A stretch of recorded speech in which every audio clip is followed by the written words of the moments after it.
Percepatan gravitasi di permukaan bumi itu tidak konstan. Ada beberapa penyebab utama variasi gravitasi. Yang pertama, bentuk bumi tidak bulat sempurna.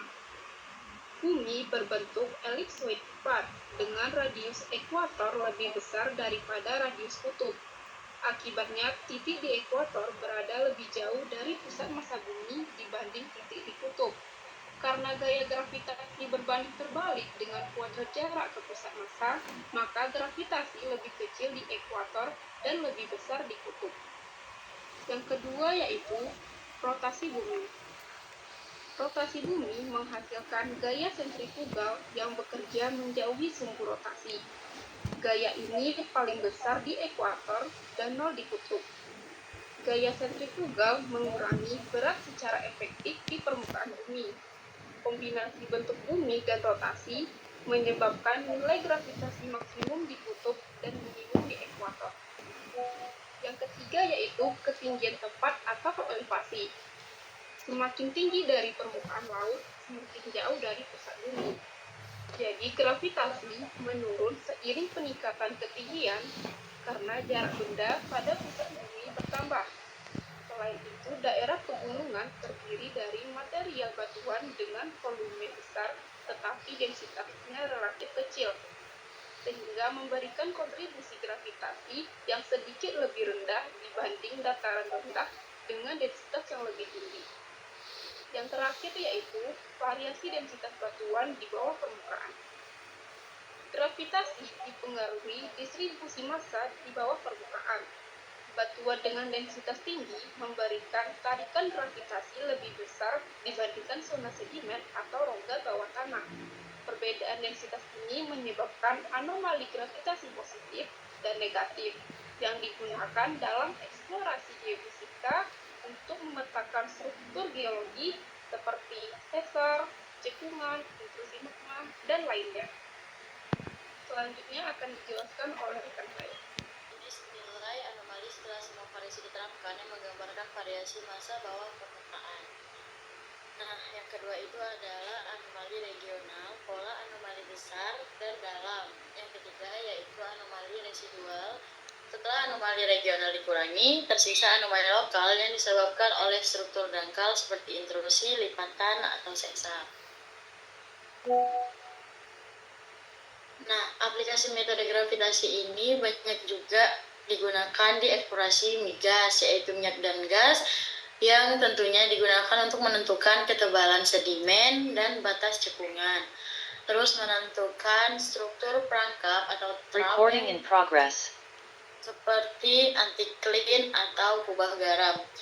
Yang kedua yaitu eksplorasi mineral dan geotermal dengan tujuan mengidentifikasi intrusi batuan beku atau tubuh sulfida padat, menentukan sistem panas bumi dengan densitas yang rendah. Nah, yang ketiga yaitu di studi geoteknik dan struktur regional, yaitu menentukan ketebalan gerak bumi dan batas MOO adalah antara kerak dan mantel, dan menganalisis zona subduksi, rif, dan sensor besar. Nah, kelebihan dan kelemahan dari metode gravitasi ini yaitu kelebihannya cakupan luas dan bisa mendeteksi struktur hingga kedalaman yang besar. Biayanya relatif murah dan tidak memerlukan kontak langsung dengan tanah. Dapat digunakan di darat, laut, dan di udara. Nah, ada kelemahan dari metode gravitasi ini yaitu interpretasi tidak tunggal atau satu anomali bisa disebabkan oleh banyak model geologi. Terus yang kedua lebih sensitif rendah terhadap struktur sangat dangkal. Yang ketiga yaitu memerlukan data ketinggian yang sangat presisi karena pengaruh topografi besar. Selanjutnya akan dilanjutkan oleh rekan saya. Sering kita mendengarkan orang mengatakan bentuk bumi itu bulat, datar, atau elipsoid. Pada dasarnya, bentuk fisik bumi itu tidak beraturan karena adanya berbagai macam kontur, mulai dari palung di lautan, pegunungan, lembah, bukit, dan sebagainya. Supaya lebih praktis, para ahli membuat berbagai macam pemodelan, yaitu geoid dan elipsoid. Geoid adalah bidang eksponensial atau bidang ini dibentuk dari berbagai macam teknik yang memiliki nilai potensial yang sama. Yang kedua yaitu elipsoid, yaitu mirip dengan cakram, sering dijumpai dalam pemodelan sebagai datum. Bumi berbentuk elips, sedikit pipi di kutub dan mengepung di khatulistiwa, tetapi secara fisik mengikuti bentuk geoid. Bisa teman-teman lihat pada PPT kami bahwa bentuk elipsoid dan geoid. Selanjutnya akan dijelaskan oleh rekan saya mengenai tentang elipsoid dan geoid yang lebih jelas. Geoid, kita masuk ke geoid. Jadi geoid itu sendiri itu merupakan bentuk permukaan laut rata-rata global yang bergelombang yang akan terbentuk jika gravitasi dan rotasi bumi ini merupakan satu-satunya pengaruh. Jadi tanpa adanya pengaruh dari angin maupun pasang surut. Lalu ada gambar. Ini merupakan gambar yang menunjukkan undulasi geoid atau ketinggian geoid terhadap elipsoid referensi. Dari gambar ini tersebut ini ada beberapa warna. Warna pada gambar peta ini menunjukkan perbedaan ketinggian geoid di seluruh dunia akibat variasi gelombang bumi, variasi gravitasi bumi. Bentuk yang berwarna oranye hingga merah ini menunjukkan daerah dengan geoid yang lebih tinggi. Artinya itu potensial gravitasinya lebih besar. Untuk yang berwarna biru hingga kehijauan ini menunjukkan daerah dengan geoid yang lebih rendah. Jadi potensial gravitasinya lebih kecil. Dari beberapa warna yang ada pada peta ini terdapat nilainya. Bisa dilihat juga ya teman-teman, di sini ada beberapa nilai. Jadi untuk yang itu lebih dari 100 meteorit ini lebih tinggi 100 meter dari elipsoid referensi. Kita bisa ambil contohnya itu di Samudra Pasifik. Di Samudra Pasifik bagian barat dekat dengan Filipina dan juga Indonesia bagian timur. Untuk geoid dengan 0 meter itu yang berwarna kuning hingga kehijauan ini hampir sama tingginya itu dengan elipsoid referensi. Sedangkan untuk yang minus 100 meter itu yang berwarna biru tua ini menunjukkan geoid itu lebih rendah 100 meter dari elipsoid. Bisa diambil contohnya itu di Samudra Hindia bagian selatan. Untuk Indonesia sendiri itu ada di area kuning hingga ke oranye. Jadi artinya tuh geoid ini relatif tinggi dibandingkan elipsoid. Hal ini karena wilayah Indonesia itu sendiri memiliki densitas yang tinggi akibat aktivitas tektonik, vulkanisme, terus topografi, variasi topografi. Untuk nilai undulasi geoid di kawasan Indonesia ini berkisar antara lebih dari 20 hingga 50 meter. Next Win.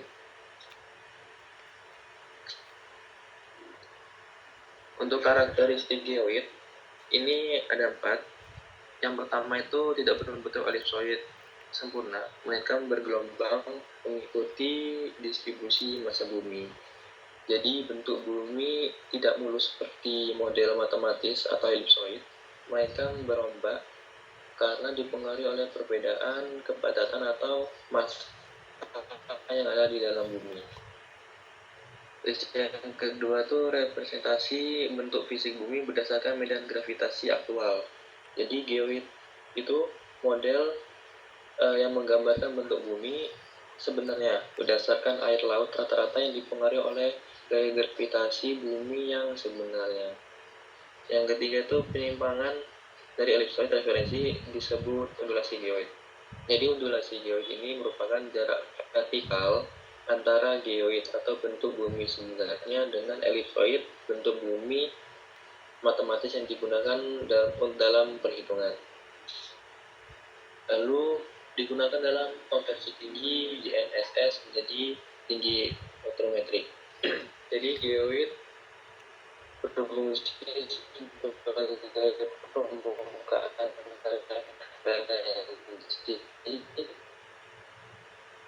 untuk mendapatkan rata-rata dari yang diukur oleh GNSS atau GPS. Next slide.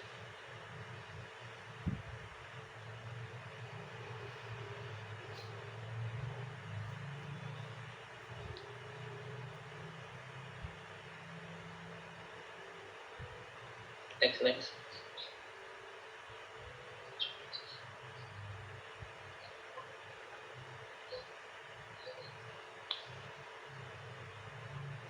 Sebelumnya.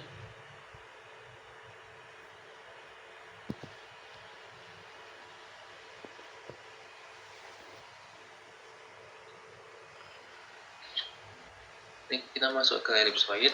Ellipsoid sendiri itu merupakan figur geometris 3 dimensi yang dihasilkan dari revolusi elips di sekitar sumbu pendeknya atau sumbu rotasi bumi untuk memodelkan matematis yang lebih halus seperti peroleh sedikit pipi di daerah kutub. Untuk fungsinya sendiri itu digunakan dalam sistem koordinat dan untuk perhitungan GPS karena lebih mudah untuk dimodelkan secara matematis. Gambar yang ada pada slide ini merupakan gambar elipsoid 3 dimensi transparan. Ini menunjukkan bentuk elipsoid secara keseluruhan. Untuk garis yang berwarna merah itu merupakan elips yang diputar untuk membentuk elipsoid dengan sumbu semi mayor yang ada di A dan juga sumbu semi minor yang ada di B. Untuk yang garis biru vertikal ini menunjukkan sumbu di mana elips itu diputar. Untuk yang lingkaran itu berbentuk putih itu merupakan ekuator yang merupakan lingkaran horizontal yang menunjukkan bagian terlibat dari elipsoid. Dari gambar ini menggambarkan ya bagaimana elipsoid adalah bentuk yang sedikit pipi di kutub dan menggembung di ekuator. Ini mirip dengan bentuk. Oke, next Win.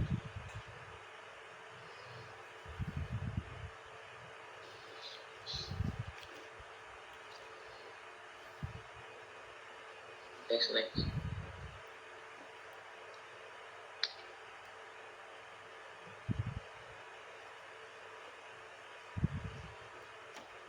Masuk ke hubungan geoid dan juga elipsoid. Hubungan dari geoid dan elipsoid ini bahwa geoid itu merupakan bentuk bumi yang sebenarnya, sedangkan elipsoid sendiri itu model yang digunakan untuk mendekati bentuk elipsoid. Geoid itu memiliki bentuk yang tidak teratur karena dipengaruhi oleh distribusi massa bumi yang tidak merata.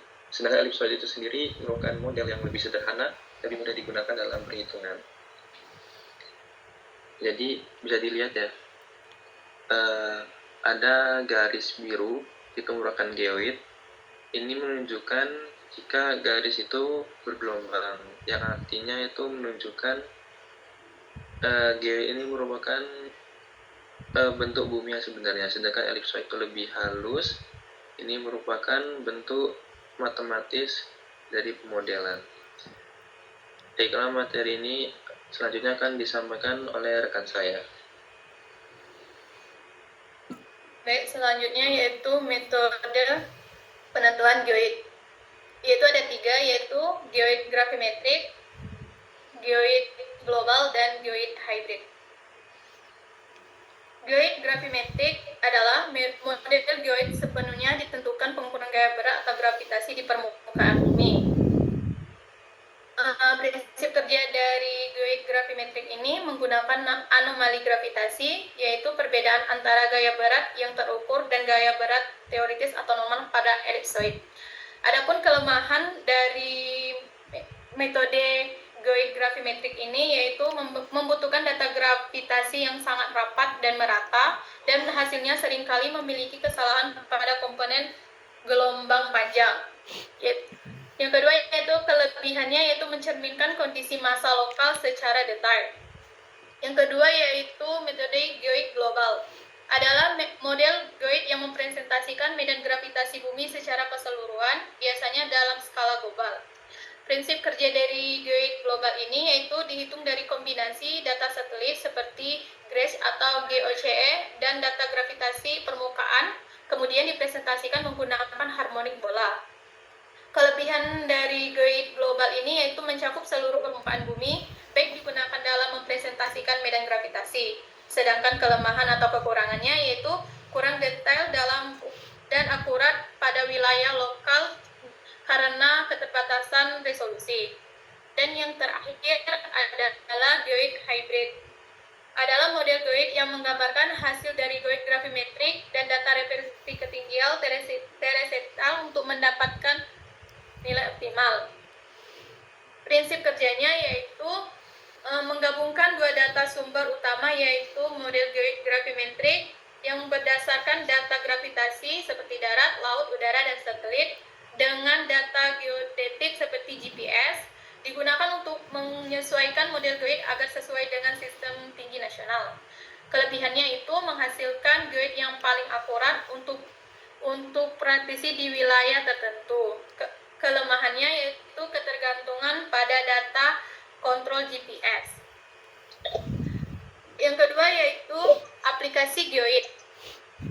Penentuan tinggi otometrik yang dimana geoid berfungsi sebagai permukaan acuan tinggi karena mewakili permukaan laut rata-rata. Yang kedua yaitu kalibrasi data GNS atau GPS, Galileo, dan lain sebagainya agar sesuai dengan sistem vertikal nasional, di mana sistem GNS seperti GPS memiliki posisi 3 dimensi terhadap elipsoid global, bukan terhadap permukaan laut. Perlu dilakukan kalibrasi geoid juga dipakai dengan sistem tinggi nasional. Disebut kalibrasi vertikal GNS yang membuat data tinggi dari satelit cocok dengan sistem tinggi nasional. Yang ketiga yaitu adalah analisis medan gravitasi dan dinamika massa bumi atau geofisika, di mana permukaan geoid menggambarkan perbedaan potensial gravitasi bumi sehingga bentuknya menunjukkan daerah dengan massa jenis tinggi disebut dengan geoid rendah, sedangkan daerah dengan massa jenis rendah disebut geoid lebih rendah. Dan yang terakhir yaitu pemetaan potensi air tanah dan studi geodinamika, di mana variasi geoid berhubungan dengan perubahan distribusi massa air bawah permukaan. Palol, Idul. Selanjutnya yaitu geoid di Indonesia.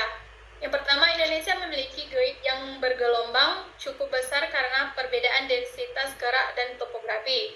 Yang kedua yaitu nilai undulasi geoid bervariasi antara kurang dari 20 meter hingga lebih dari 50 meter. Dan yang terakhir, proyek Indonesia Geoid Model atau IGM. Baik, terima kasih Winda.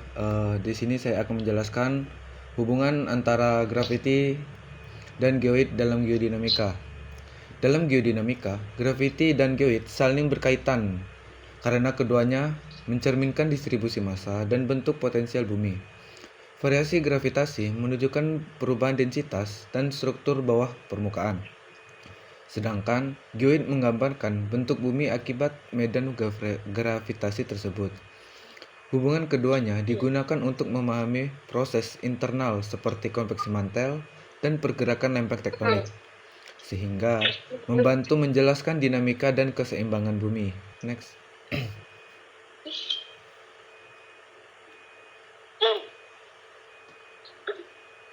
Logi ya manukah?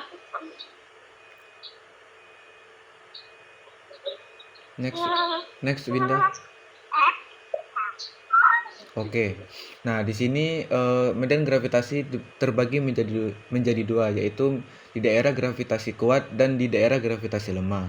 Di daerah gravitasi kuat, permukaan geoid akan naik atau timbulnya tonjolan. Biasanya disebabkan oleh massa batuan padat di bawah permukaan, misalnya kayak gunung, kerak tebal, dan batuan padat seperti granit. Nah, di daerah kuat ini, persebaran gravitasi di permukaan bumi ini kan tidak merata seluruhnya. Ada gravitasi kuat dan ada yang lemah. Nah, di situ di gravitasi kuat ini, ketika di suatu wilayah gravitasi ada sebuah batuan, maka batuan tersebut akan tertarik ke daerah gravitasi kuat hingga lama-kelamaan akan timbulnya seperti tonjolan ataupun gunung. Lalu di daerah gravitasi lemah, permukaan geoid akan turun atau terjadinya lekukan. Biasanya disebabkan oleh zona kerak yang lebih ringan. Nah, di sini kita perlu tahu bahwa di daerah gravitasi yang lemah ini, ketika di suatu wilayah mengalami gravitasi yang lemah, maka batuan di daerah tersebut tidak sepenuhnya menyatu ataupun kokoh, sehingga peleburan di wilayah tersebut tidak menyebar merata, sehingga terjadinya peleburan di daerah tersebut. Lama-kelamaan akan terjadinya lekukan yang menyebabkan lembah, sedimen tebal ataupun kerak tipis di bawah permukaan laut. Next. Kesimpulan yang kita dapat dari presentasi kali ini adalah dalam geofisika, gravitasi adalah penyebab, sedangkan geoid adalah akibat. Gravitasi medan bumi membentuk permukaan geoid yang tidak rata, dan bentuk geoid ini mencerminkan distribusi massa yang berada di dalam bumi. Oke, mungkin sekian presentasi dari kami. Terima kasih, saya kembalikan lagi ke moderator. Terima kasih kepada kelompok 5 yang sudah mempresentasikan hasil kerja kelompok mereka. Mungkin sekarang kita masuk di sesi tanya jawab dari teman-teman sekalian. Pada sesi ini mungkin kita ambil 3 pertanyaan terlebih dahulu.